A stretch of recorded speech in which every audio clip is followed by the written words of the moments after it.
video blog. The first question, or several questions I'll talk about this shoot, is from Chris from the UK. First question is killing. Is it okay to kill things like parasites, fleas, mosquitoes? I try to do this as humanely as possible, but admit to feeling a bit guilty or bad about it all. If there are any parasites inside me compromising my health, then my natural instinct is to get rid of them.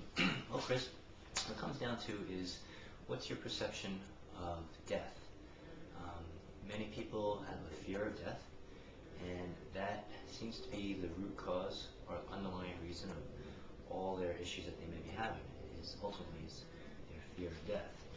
So that might be one question you want to ask yourself is, what is your perception of death?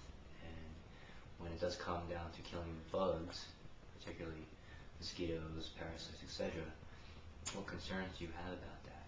And that'll reveal to you pretty much all you need to know to answer that question. Another thing is, when you do kill these bugs, say mosquitoes, and you shoo them away, and sometimes they're biting on you and you just want to smack them, are you doing it from a position of anger and violence, or are you doing it from a foundation of love and kindness? Okay, 'cause there's a big difference there. Another thing that comes to mind is, in particular with the parasites, these parasites, we have them in general within us, normally or naturally, but when they start taking advantage of us, it's not really parasites per se, but the environment that is hospitable to them hanging around and taking advantage of us. So that's the real question. So I would really look at it as these bugs are teachers, and you're teaching us that something's out of balance. And until we achieve that balance, that's where our health, harmony, etc. Now the Inca, they have this term called Aini, or A-Y-N-I, and that just means a proper relationship with all things, all living things, with the universe, everything. That's that balance and harmony. So if you're concerned about killing bugs, or if you have parasites in general, then you're out of Aini, okay? So that's why these bugs are actually teachers for us. They help us become aware of what's not in Aini, or in balance. Okay, next question. What do I protest about, if anything? In terms of this reality, is it worth really caring about stuff, i.e. politics, the environment, pollution, animal welfare, poverty, etc., or is it better to focus on positive action in your own life and on believing that love will prevail? Yes, to make it simple, but in reality, if you feel a need to protest or something, by all means do it.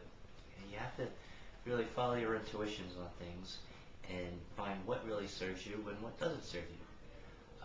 But again, along from the first question, it's about your perceptions, okay? Because what you perceive is what we project into our world, or as Paul Check would say, your perceptions become your realities.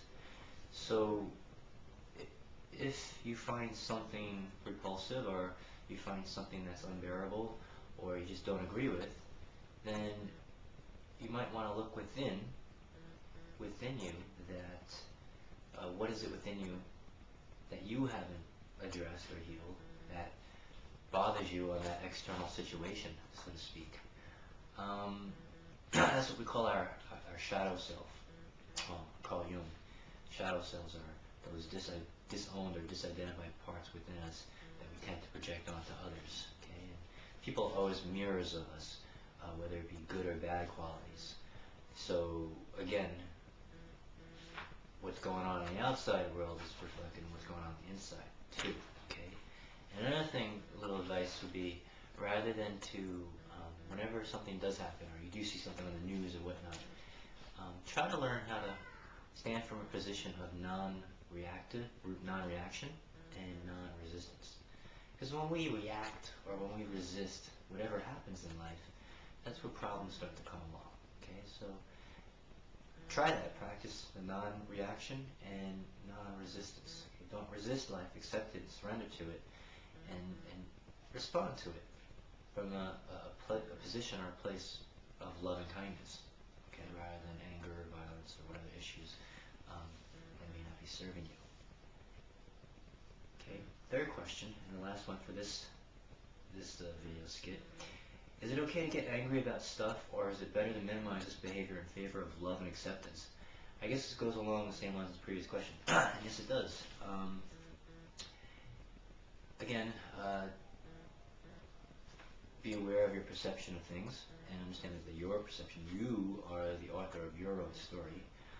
And if there's anything that, say, you see somebody who's just not getting it, a client that's just not getting it, how can your family and friends not understand about their health and the value of it?